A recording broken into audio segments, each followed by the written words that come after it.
किसी गांव में रघु नाम का एक भालू बच्चा रहता था। उसका पढ़ाई लिखाई में जरा भी मन नहीं लगता था। पढ़ाई के नाम से बचने के लिए वह बहुत कुछ करता था। उसकी बहन पढ़ने लिखने में काफी अच्छी थी और वह अपने घर वालों की बात भी मानती थी। बेटा रघु, जितना खेलना कूदना जरूरी है उतना पढ़ना लिखना भी जरूरी है। अगर तुम पढ़ाई नहीं करोगे, हर समय बस खेलते ही रहोगे और अपने दोस्तों के साथ मस्ती करोगे तो तुम बड़े होकर कुछ नहीं कर पाओगे। बेटा, खेलने के साथ पढ़ाई पर भी उतना ही ध्यान दो तुम। मम्मी, आप भी ना, मैंने आपसे कितनी बार कहा है कि मुझे पढ़ना लिखना जरा भी पसंद नहीं। जब भी मैं पढ़ने लिखने के लिए बैठता हूँ तो मुझे नींद आने लगती है और मेरा सिर दर्द करने लगता है, इसलिए मुझे पढ़ना लिखना जरा भी पसंद नहीं। भैया, ऐसी बात नहीं है। अगर आप पढ़े, मन लगाकर पढ़ेंगे तो आपको ना सारी पढ़ाई समझ में आने लगेगी, जैसे मुझे आती है। पता है, मुझे पढ़ते हुए जरा भी नींद नहीं आती,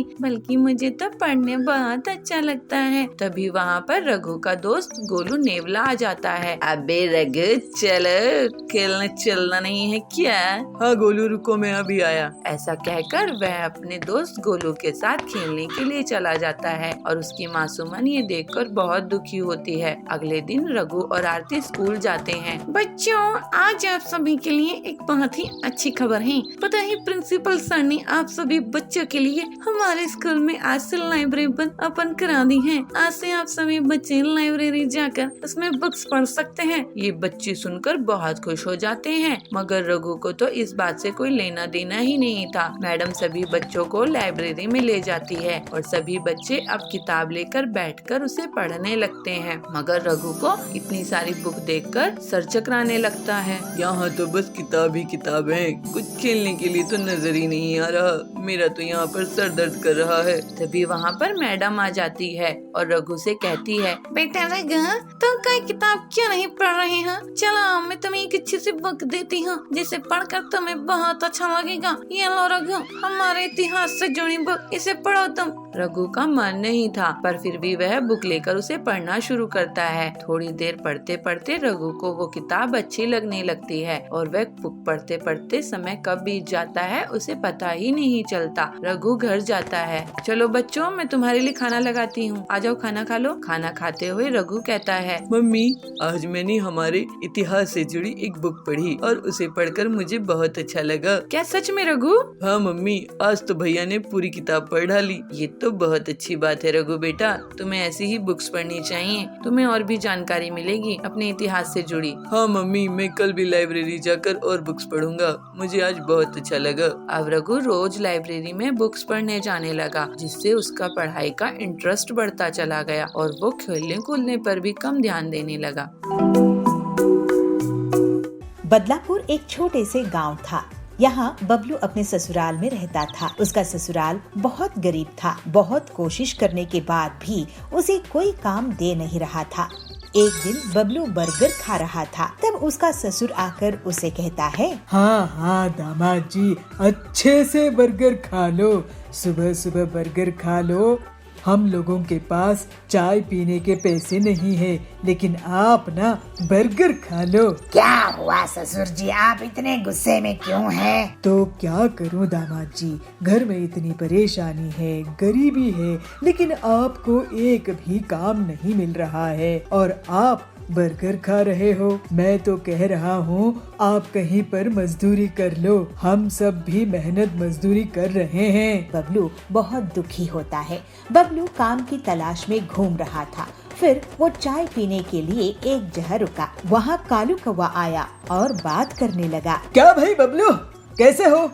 मैं तो आज शहर जाकर बर्गर खा के आया हूँ, वहाँ बहुत अच्छा बर्गर मिलता है। अरे कालू भाई, मैं भी गांव का बर्गर खाया हूँ, लेकिन यहाँ तो सैंडविच और बर्गर में कोई फर्क ही नहीं है। लेकिन तुम बर्गर खाने के लिए इतनी दूर गए, तुम्हारे पैसे खर्च हुए होंगे। देखो भाई, मुझे तो स्वाद अच्छा मिलना चाहिए। अपने गांव के जंगल में एकदम घटिया बर्गर मिलता है। गांव के लोग बर्गर क्या होता है पता ही नहीं है इनको। उनके लिए वड़ा पाव और बर्गर एक ही तो होता है। बड़ी बड़ी दुकानें खोल लेते हैं, लेकिन बर्गर पैटीज ऐसा ही फिसल जाता है। मैं ही नहीं, और भी बहुत से लोग हैं शहर जाकर बर्गर खाते हैं। मैं तो कहता हूँ बबलू भाई, कोई अपने ही गांव में छोटा सा ठेले भी बर्गर का खोल ले तो वो बहुत कमाई करेगा।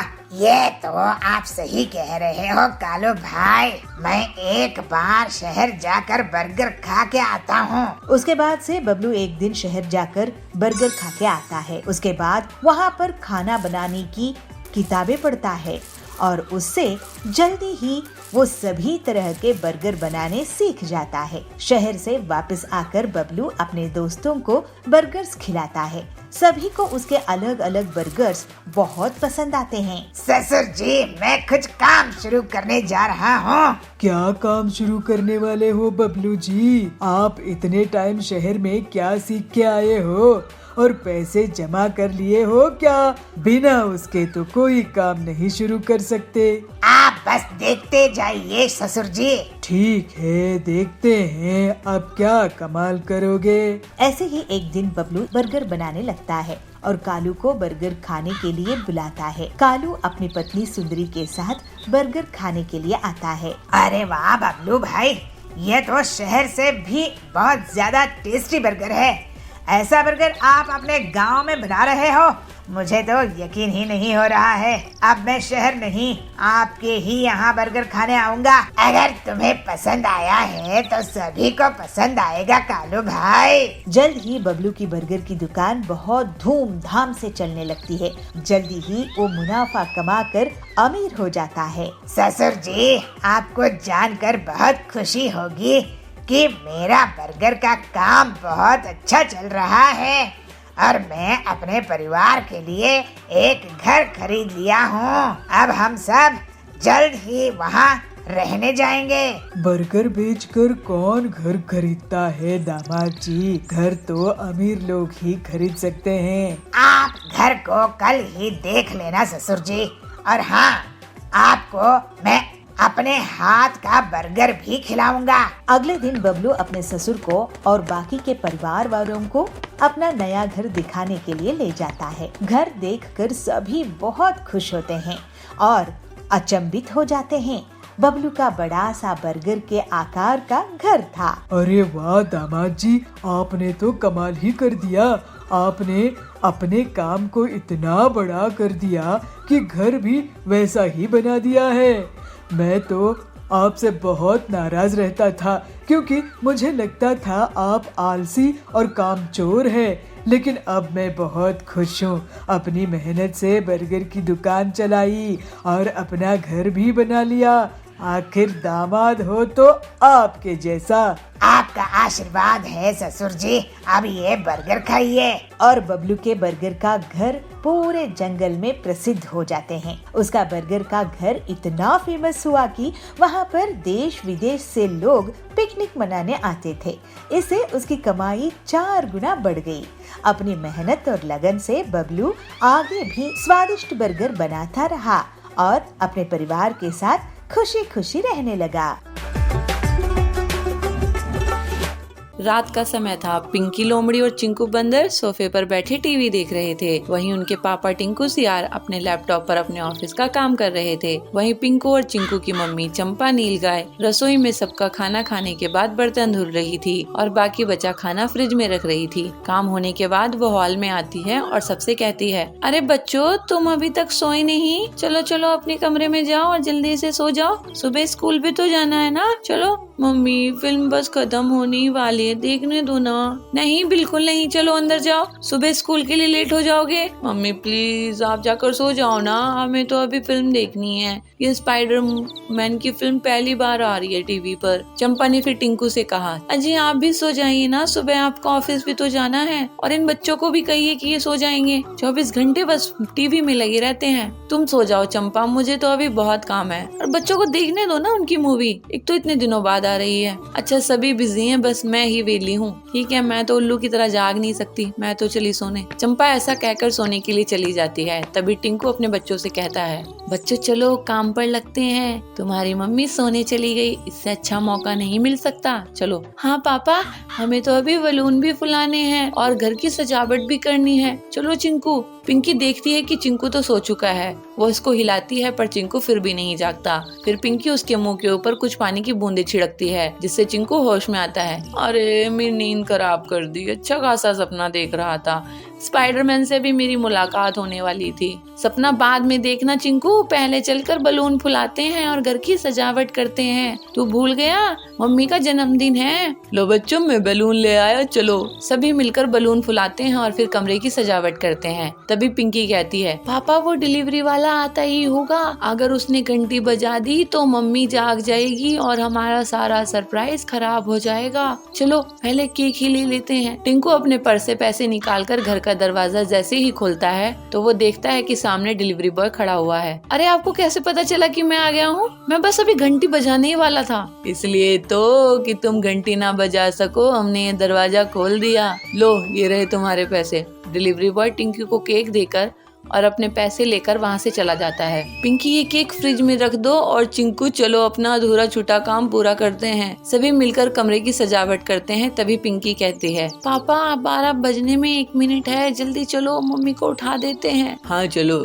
सभी केक लेकर मम्मी के कमरे में जाते हैं और सभी एक साथ कहते हैं, happy birthday to you, happy birthday to you. ये सुनकर मम्मी नींद से जाग जाती है। अरे मेरे बच्चों, तुम्हें याद था कि मेरा जन्मदिन है? और क्या मम्मी, आप हमारा इतना ख्याल रखते हो, हम आपका जन्मदिन भी नहीं याद रख सकते। मम्मी बच्चों को गले लगा लेती है और फिर टिंकू कहता है, अरे भाग्यवान, केक भी काटो और चलो तुम्हारे लिए एक सरप्राइज है। टिंकू और बच्चे मम्मी को एक कमरे में लेकर जाते हैं जहाँ उन्होंने वो सजावट की थी, जिसे देख मम्मी बहुत खुश हो जाती है और फिर केक काटती है और एक एक करके अपने बच्चों और पति का मुंह मीठा करवाती है। मम्मी आपके लिए एक और सरप्राइज है। क्या सरप्राइज बच्चों? कल नाना नानी भी आ रहे हैं आपका जन्मदिन मनाने। सच में? अरे बच्चों, तुमने सारा सरप्राइज खराब कर दिया। ये बात बतानी थोड़ी थी, ये तो राज रखनी थी। कल जब नाना नानी आते तब मम्मी को देखते कितनी खुश हो जाती। अब बता दिया तो बता दिया, जाने दो ना। अगले दिन मम्मी के माँ बापा भी गांव से आ जाते हैं और मम्मी उनके साथ अपना पूरा दिन बिताती है और इस बार का जन्मदिन बहुत ही खुशहाली से मनाती है। चीनू और पिंकी दोनों भाई बहन हैं और अपने मम्मी पापा के साथ रहते हैं। आज चिल्ड्रंस डे है, इसलिए सुबह सुबह उनके मम्मी पापा उनके पास आते हैं। हैप्पी चिल्ड्रंस डे बच्चों, आज बताओ क्या खाओगे? मैं तुम्हारी पसंद का ही खाना बनाऊंगी। मम्मी आप आलू का पराठा बना दो, मुझे वो बहुत पसंद है। और चीनू तुम? मैं भी आलू का पराठा खा लूंगा, मुझे भी तो ये बहुत पसंद है। बाकी तो आज स्कूल में पार्टी रखी ही गई है, वहाँ भी तो बहुत कुछ खाने को मिलेगा। चलो बच्चों, जल्दी से स्कूल के लिए तैयार हो जाओ, मैं तुम्हें स्कूल छोड़कर आ जाता हूँ। दोनों बच्चे नहा धोकर जल्दी से तैयार हो जाते हैं। तब तक उनकी मम्मी आलू के पराठे बना देती है। दोनों पराठे खाकर स्कूल के लिए पापा के साथ निकल जाते हैं। पापा दोनों को स्कूल में छोड़ देते हैं। बच्चों आज खूब मस्ती करना, आज तुम्हारा ही दिन है। बाकी मेरी तरफ से भी हैप्पी चिल्ड्रंस डे। पापा ऐसा कहकर अपने ऑफिस के लिए निकल जाते हैं और चीनू और पिंकी अपनी क्लास में जाकर बैठ जाते हैं, जहां वो देखते हैं कि आज उनकी क्लास बहुत ही सजी हुई है। फूल, मालाएं और रंगोली बनी हुई है। कुछ देर बाद उनके क्लास टीचर उनके पास आते हैं और उनसे कहते हैं, बच्चों हैप्पी चिल्ड्रंस डे। आज आपको जो करना है आप वो कर सकते हैं, आप पर कोई बंदिश नहीं है। वैसे बच्चों, कोई मुझे बताएगा कि हम चिल्ड्रंस डे क्यों मनाते हैं? तभी पिंकी अपना हाथ खड़ा करती है और कहती है, सर हम चिल्ड्रंस डे इसलिए मनाते हैं क्योंकि आज हमारे पूर्व प्रधानमंत्री पंडित जवाहरलाल नेहरू जी की जयंती उत्सव है और उन्हें क्योंकि बच्चे बहुत प्यारे थे तो आज के दिन चिल्ड्रंस डे मनाया जाता है। गुड पिंकी। इसके बाद क्लास टीचर वहाँ से चले जाते हैं और सभी बच्चे ग्राउंड में जाकर खेलने लगते हैं। कोई क्रिकेट खेलने लगता है तो कोई बैडमिंटन तो कोई फुटबॉल। आज सभी बच्चे बहुत खुश थे। पिंकी और चीनू भी बैडमिंटन खेल रहे थे। तभी पिंकी की नजर स्कूल के बाहर खड़े 2 गरीब बच्चों पर जाती है, जिनके कंधों पर थैले लदे हुए थे और उनके कपड़े फटे हुए थे, जो उन्हें बड़ी आस भरी नजरों से देख रहे थे। पिंकी को उन पर बहुत दया आती है, इसलिए वो उनके पास जाती है और कहती है, तुम भी हमारे साथ खेलना चाहोगे? नहीं नहीं, किसी ने देख लिया तो बहुत मार पड़ेगी। नहीं, तुम्हें कोई नहीं मारेगा, चलो हमारे साथ। चीनू और पिंकी उन दोनों बच्चों को स्कूल के अंदर ले आते हैं और उन्हें भी अपने साथ खिलाते हैं और खाने के लिए मिठाई और चॉकलेट भी देते हैं। अब हम चलते हैं, हमें कबाड़ इकट्ठा करना है। अगर कबाड़ इकट्ठा नहीं किया तो बहुत मुसीबत हो जाएगी, हमें खाना भी नहीं मिलेगा। क्या तुम स्कूल नहीं जाते? हम बहुत गरीब हैं, स्कूल की फीस बहुत महंगी होती है जो हमारे माँ बाप नहीं भर सकते। तभी उन बच्चों पर गार्ड की नजर पड़ती है और वो उन्हें स्कूल से बाहर निकालने लगता है। चलो चलो निकलो यहाँ से, पता नहीं कहाँ से आ जाते हैं। 2 मिनट के लिए नजर क्या हटी, तुम तो अंदर ही घुस गए। चलो निकलो यहाँ से। गार्ड अंकल, इन्हें मत निकालो ना, ये हमारे साथ खेल रहे हैं, इन्हें खेलने दो। अरे बेटी, इन्हें बाहर नहीं निकाला तो मुझे काम से निकाल दिया जाएगा। तभी चीनू के क्लास टीचर उनके पास आते हैं। कोई तुम्हें काम से नहीं निकालेगा, ये भी बच्चे हैं, इनका भी खेलने का मन करता है, खेलने दो इन्हें। बच्चों, तुम स्कूल में पढ़ना चाहोगे? बच्चे ये सुनकर बहुत खुश हो जाते हैं। शिक्षा पर सभी का हक है और कल तुम अपने माँ बाप को स्कूल लाना, मैं उनसे बात करूँगा और तुम्हारी पढ़ाई का खर्च खुद ही उठाऊंगा। बच्चे ये सुनकर बहुत खुश हो जाते हैं, साथ ही चीनू और पिंकी भी, क्योंकि उन्हें नए दोस्त जो मिल गए थे, इसलिए वो सभी मिलकर खेलते हैं और चिल्ड्रंस डे का सही फायदा उठाते हैं। एक गांव के एक जंगल में पीलू और बंटी नाम के पति पत्नी रहते थे। उनका एक बेटा था टिल्लू। दोनों पति पत्नी हर छोटी छोटी बात में झगड़ा करते थे। उन दोनों के झगड़े में टिल्लू बहुत परेशान होता था। एक दिन बबलू अपने बेटे को बर्गर लाके देता है, तभी वहाँ पीलू आ जाती है। सुनो जी, ये क्या बेकार की चीज खिला रहे हो मेरे बेटे को? मैं तो इसके लिए ताजी सब्जियों वाला नूडल्स बना रही हूँ, लेकिन आप जानबूझकर इसे ये बर्गर दे रहे हो जिससे ये मेरा हाथों का नूडल्स नहीं खा सके। टिल्लू, तू ये फालतू का बर्गर कचरे में फेंक दे।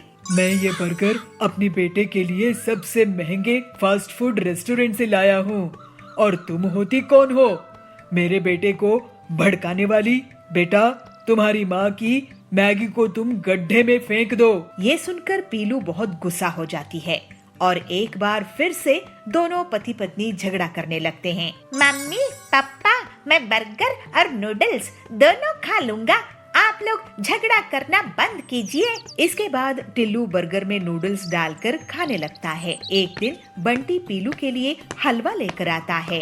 पीलू, ये देखो, मैं तुम्हारे लिए तुम्हारा फेवरेट हलवा लाया हूँ। वाह जी, मैं भी आपके लिए आपकी फेवरेट चाय बना रही हूँ। अरे वाह मम्मी पापा, आप दोनों कितने प्यार से बातें कर रहे हैं। आज टीवी में न्यूज आई थी कि लोगों को कंपनी से निकाल रहे हैं। क्या आपको भी नौकरी से निकाल दिए हैं क्या? हाँ, मुझे निकाल दिए हैं। अब घर का खर्च तुम थोड़े दिनों के लिए चलाना पीलू। अरे लेकिन EMI कैसे भरेंगे? हम तो बर्बाद हो जाएंगे। मम्मी पापा, मेरे पास एक आइडिया है। आप दोनों मुझे नूडल्स और बर्गर खिलाने के लिए झगड़ा करते थे ना, और मैं दोनों को मिलाकर खा जाता था। नूडल बर्गर खाना मुझे बहुत पसंद है और सभी को नूडल और बर्गर पसंद आते हैं ना। क्यों ना आप मिलकर इसी को बेचने का काम शुरू कर दो। हाँ, ये अच्छा आइडिया है। हाँ, सभी बच्चों को नूडल और बर्गर बहुत पसंद होते हैं। ऐसे कॉम्बिनेशन पूरे जंगल में कहीं नहीं है। हमारी दुकान खूब चल निकलेगी। और जल्द ही दोनों पति पत्नी नूडल बर्गर की दुकान शुरू कर देते हैं। पीलू वेज नूडल्स, एग नूडल्स और चिकन नूडल्स बनाया करती थी और बंटी बर्गर बनाया करता था और वो कस्टमर्स को सर्व करने लगे। इस तरह से दोनों की दुकान बहुत अच्छे से चल निकली। पीलू और बंटी का झगड़ा अब बंद हो चुका था। दोनों में प्यार बढ़ने लगा था और वो लोग बहुत पैसे कमाने लगे थे। बेटा टिल्लू, ये तुम्हारी ही आइडिया का कमाल है जो नूडल बर्गर लोगों को पसंद आ रहे हैं। हम खुद नौकरी करते थे, लेकिन अब हम लोगों को नौकरी दे रहे हैं। मेरे लिए तो आप दोनों का प्यार से साथ रहना ही सबसे अच्छी बात है। मम्मी पापा, आप हमेशा से ऐसे ही रहना। फिर पीलू और बबलू कभी भी झगड़ा नहीं किए और सब खुशी खुशी साथ रहने लगे।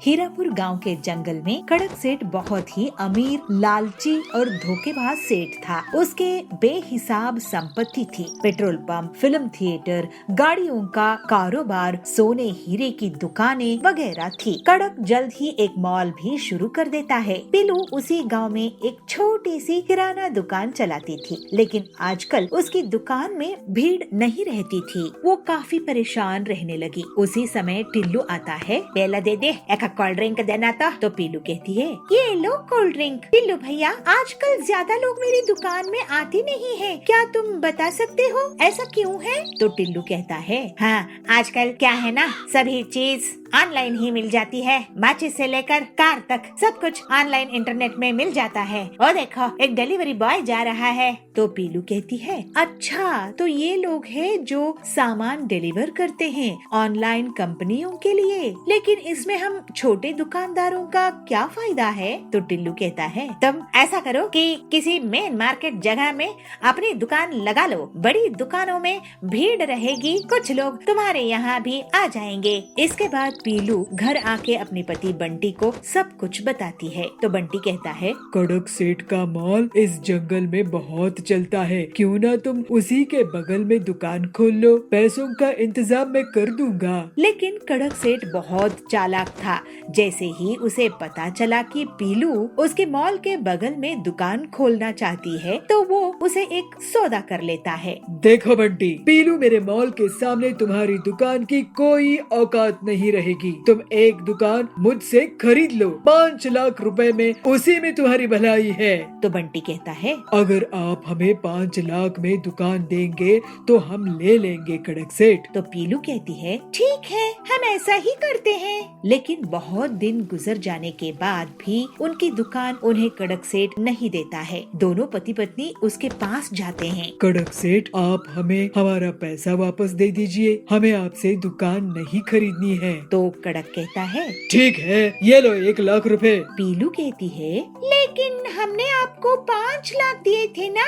तो कड़क कहता है, तो मैंने कहा है क्या बुकिंग कैंसिल कराने के लिए? अब बुकिंग करोगे तो 10 लाख लूंगा। चलो भागो यहाँ से, नहीं तो ये भी नहीं दूंगा। दोनों पति पत्नी दुखी मन से घर आते हैं। तो पीलू कहती है, अब हम क्या करेंगे जी, हमारी पूरी संपत्ति खर्च हो गई है। बंटी कहता है, मुझे सोचने दो, कोई न कोई रास्ता तो निकलना होगा। फिर बंटी अपने दोस्त हरिया के पास जाता है। वो एक ऑटो मैकेनिक था। उसके पास एक पुरानी गाड़ी थी। बंटी अपने दोस्त से पूरी बात कहता है और हरिया उसे उस गाड़ी का उपयोग बताकर एक आइडिया देता है। बंटी बहुत खुश हो जाता है। वो घर आकर पीलू को अपना प्लान बताता है। तो पीलू कहती है, ये तो वाकई बहुत अच्छा प्लान है। अगले दिन बंटी गाड़ी में पूरी किराना दुकान सजा कर निकलता है। लोग बड़ी हैरानी के साथ उसे देखते हैं। तभी जाबाज कहता है, अरे ऐसे सुपरमार्केट तो मैंने पहले कभी नहीं देखा।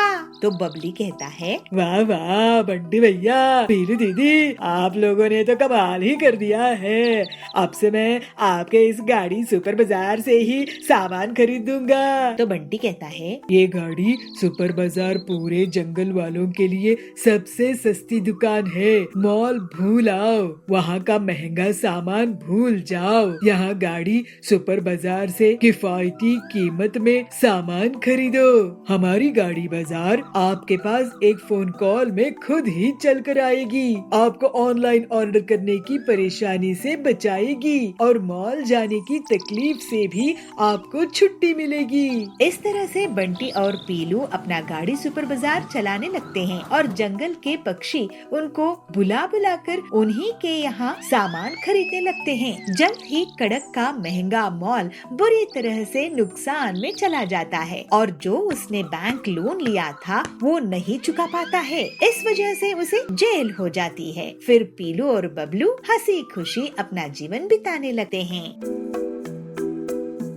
बांसपुर गांव में पीलू ऑटो रिक्शा चलाती थी। उसका एक बेटा था टिल्लू। टिल्लू स्कूल में पढ़ाई करता था। ऐसे ही एक दिन स्कूल की प्रिंसिपल कोयल मैडम पीलू को स्कूल में बुलाती है। पीलू जी, आप बहुत मेहनत करती है और टिल्लू को पढ़ा रही है, लेकिन आपकी मेहनत पानी में जा रही है। क्या बात है प्रिंसिपल मैडम, आप ऐसा क्यों बोल रही है? देखिए पीलू जी, क्रिसमस पास आ रहा है। सभी बच्चे क्रिसमस के एग्जाम में पास होने के लिए मेहनत कर रहे हैं, मगर आपका बेटा स्कूल में टाइम पास करता है। वो लकड़ी के टुकड़ों से कुछ न कुछ बनाता रहता है। उसका पढ़ाई में मन नहीं लगता है, क्लास में ध्यान नहीं रहता है। ऐसे में वो एग्जाम कैसे पास करेगा? आप उसे कुछ काम में ही लगवा दो, यहाँ उसका कुछ नहीं होने वाला। आप ऐसा मत बोलिए मैडम, वो मेरे जैसा गरीब ना रहे इसलिए उसे यहाँ पढ़ा रही हूँ। मैं उसे समझाऊंगी। उसके बाद पीलू रात में अपने बेटे टिल्लू से बात करती है। टिल्लू, तुम्हारी स्कूल की प्रिंसिपल मुझे बुलाई थी। तुम स्कूल में पढ़ाई नहीं करते हो और बेकार में लकड़ी के सामान बनाते हो। मैं पढ़ाई ध्यान भी देता हूँ और साथ में लकड़ी के खिलौने भी बनाता हूँ। मैं दोनों काम एक साथ कर सकता हूँ माँ। लेकिन तो लकड़ी के खिलौनों को क्यों बना रहा है? एक काम में ही ध्यान क्यों नहीं देता? पढ़ाई में ही ध्यान रख, बाद में खिलौने बनाना। माँ, क्रिसमस पास में है, बच्चे लकड़ी के खिलौने खरीदते हैं। मैं सोच रहा था क्यों ना मैं खिलौना बनाऊं। नहीं बेटा, मैं ऑटो चला रही हूँ ना, तो फिक्र मत कर और स्कूल में अच्छे से पढ़ाई कर। टिल्लू अपनी माँ का कहना मान लेता है, लेकिन उसी रात कालू कौवा पीलू के घर में उसके ऑटो के पास आता है। कालू भी ऑटो चलाता था और पीलू से जलता था। वो एक औरत होकर ऑटो क्यों चलाती है, ये उसका ख्याल था। कालू अपने मन में कहता है, पीलू पिद्दी, तू मुझसे ज्यादा कमाती है, मैं तेरे ऑटो को जलाकर राख कर दूंगा। ऐसा सोचकर कालू ऑटो को नकली चाबी से खोल देता है और उसका इंजन और पहिए चुरा कर भाग जाता है। अगली सुबह पीलू अपने बेटे के साथ घर के बाहर आती है तो अपने ऑटो की ऐसी हालत देखकर रोने लगती है। हे भगवान, ये गरीबी में तो कैसी परीक्षा ले रहा है? मेरी ऑटो का तो इंश्योरेंस भी नहीं है। अब मैं अपने बेटे को कैसे पढ़ाऊंगी? ऑटो के लिए बैंक से जो कर्ज लिया था उसे भी चुकाना है। सोची थी इस बार क्रिसमस में लोग घूमने फिरने के लिए ज्यादा बाहर निकलेंगे तो मेरी ऑटो से कमाई हो जाएगी। सब बर्बाद हो गया। पीलू अब मजदूरी का काम करने लगी और घर के लिए पैसे कमाने लगी। कालू ये देखकर बहुत खुश हो रहा था। पीलू से पैसा मांगने के लिए मकान मालिक आता था, बैंक वाले आते थे। पीलू बहुत उदास होने लगी थी। ये देखकर एक दिन टिल्लू स्कूल खत्म होने के बाद जंगल जाकर लकड़ियाँ काट कर लाता है और उन लकड़ियों को तराशने लगा। छन्नी और हथौड़े की मदद से वो एक सुंदर लकड़ी का ऑटो रिक्शा बना लेता है। फिर टिल्लू उस ऑटो ले जाकर अपनी माँ को दिखाता है। माँ, देखो तुम्हारे लिए क्रिसमस गिफ्ट। अरे बेटा, ये क्या है? ये लकड़ी का इतना बड़ा ऑटो तू कहाँ से लाया है? माँ, ये ऑटो मैंने तुम्हारे लिए बनाया है। 1 रुपया भी इसमें खर्च नहीं आया। अब तुम क्रिसमस में इसको लेकर चलाओ। और हाँ, वो पुराना हिस्सा ऑटो का है ना, उसको मैं इस ऑटो के ऊपर फिट कर देता हूँ। ये डबल डेकर ऑटो बन जाएगा। मैं इस पे वाटरप्रूफ पेंट कर दूंगा। वाओ मेरे टिल्लू, मुझे तुझ पर गर्व है। फिर पीलू उस ऑटो को ले जाकर जंगल में घूमने लगी। ये देखकर कालू का सिर चकरा गया और वो बेहोश हो गया। हे भगवान, इस ऑटो को अगर मैं तोड़ दूंगा तो ये ट्रिपल डेकर ऑटो ले आएगी, फिर बस ही बना देगी। मैं तो जंगल छोड़कर जा रहा हूँ। और फिर इस तरह से पीलू अपनी मेहनत से ज्यादा पैसे कमाने लगती है। उसके घर की गरीबी हमेशा के लिए दूर हो जाती है और टिल्लू भी बहुत मन लगाकर पढ़ाई करता है। वो स्कूल में फर्स्ट आता है। कोयल प्रिंसिपल उसकी बहुत तारीफ करती है। इस तरह से सब खुशी खुशी रहने लगते हैं। किसी जंगल में एक परिवार रहता था। उस परिवार में चिंकू बंदर, उसकी बहन चिंकी खरगोश और उसकी मम्मी सोनी लोमड़ी और चिंकू के पापा अनुज हाथी रहते थे। सभी के सभी चिंकू बंदर से बहुत ही परेशान रहते थे, क्योंकि वह किसी की बात नहीं सुनता था और न ही किसी की बात मानता था। वह बस अपनी ही मन की करता था। एक दिन सोनी, बेटा चिंकू और चिंकी, चलो स्कूल के लिए तैयार हो जाओ वरना लेट हो जाओगे। आज वैसे भी तुम दोनों का टेस्ट है ना, चलो चलो जल्दी तैयार हो जाओ। चिंकू बंदर और चिंकी खरगोश दोनों तैयार हो जाते हैं और स्कूल चले चले जाते हैं। वहाँ से आते समय चिंकू को बहुत तेज भूख लगती है, तो वह अपनी मम्मी से कहता है, चिंकू मम्मी मुझे बहुत जोर से भूख लगी है, जल्दी से कुछ खाने के लिए दीजिए ना, तब तक मैं टीवी देख लेता हूँ। चिंकू ऐसा कहकर टीवी देखना शुरू कर देता है। तभी वह देखता है कि उसकी टीवी पर फेवरेट सुपर हीरो सुपरमैन की फिल्म आ रही है, तो वह उसे देखकर बहुत खुश हो जाता है और खुशी खुशी टीवी देखने लगता है। मूवी देखते हुए उसे ये भी याद नहीं रहता कि उसे बहुत जोर से भूख लगी थी। सोनी, चिंकू बेटा ये लो खाना खा लो, तुम्हें बहुत जोर से भूख लगी थी ना? चिंकू, हाँ मम्मी आप खाना टेबल पर रख दो, मैं थोड़ी देर में खा लूंगा। सोनी, बेटा पहले खाना खा लो, टीवी तो बाद में भी देख सकते हो ना? चिंकू, नहीं मम्मी आज मेरे सुपर हीरो सुपरमैन की मूवी आ रही है, इसलिए मैं आज तो मूवी देखूंगा, आप खाना टेबल पर रख दो, मैं खा लूंगा मम्मी। सोनी लोमड़ी खाना टेबल पर रखकर चली जाती है। चिंकू मूवी देखने के चक्कर में खाना खाना भी भूल जाता है। बहुत देर के बाद जब मम्मी घर वापस आती है तो देखती है कि खाना तो वैसा का वैसा ही रखा है। यह देख वह बहुत गुस्सा होती है। सोनी, चिंकू टीवी को बंद करो और पढ़ने के लिए बैठ जाओ, समझे? तुम्हें तो बहुत भूख लगी थी ना, ये खाना क्यों नहीं खाया अब तक? तुम्हें कोई भूख नहीं लगी थी, चलो पढ़ाई करो, चिंकी भी पढ़ रही है ना, जाओ कमरे में। चिंकू, मम्मी मैं एक सुपर हीरो हूँ और सुपर हीरो को पढ़ने लिखने की जरूरत नहीं होती है, वह बहुत ताकतवर होता है जैसे कि मैं हूँ, आप जाओ और मुझे सुपरमैन की मूवी देखने दो। सोनी गुस्सा होकर अपने रूम में आती है और अनुज से कहती है, सोनी देखिए सोनू जब से स्कूल से आया है तब से टीवी में ही लगा हुआ है, खाना भी नहीं खाया और पढ़ने भी नहीं जा रहा है, अब आप ही उसे समझाइए, मैं तो उसे समझा कर थक गई हूँ। अनुज तुम उदास मत हो, मैं भी चिंकू को समझाता हूँ। अनुज चिंकी को समझाने के लिए जाता है, मगर चिंकू को तो सुपरमैन का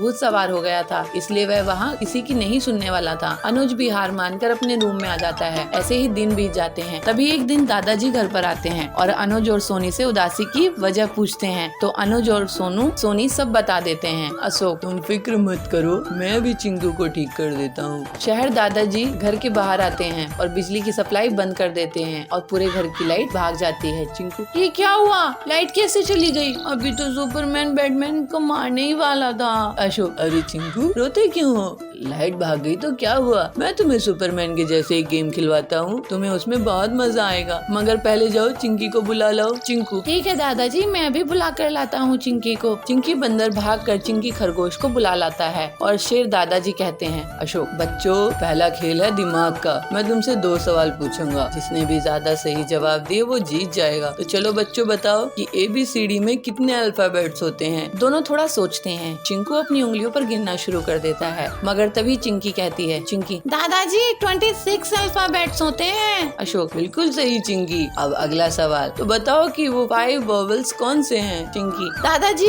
AEIOU। वाह चिंकी, तुम तो जीत गई। चलो अब अगला गेम खेलते हैं, आर्म रेसलिंग। चिंकू, दादाजी देखना इसमें तो मैं बहुत ही आसानी से जीत जाऊंगा। अशोक, अभी से फैसला कर लिया तुमने, पहले खेल तो शुरू करो। दोनों आर्म रेसलिंग शुरू करते हैं, मगर चिंकी इसमें भी जीत जाती है। चिंकी, ये जीत गई, मैंने भैया को हरा दिया।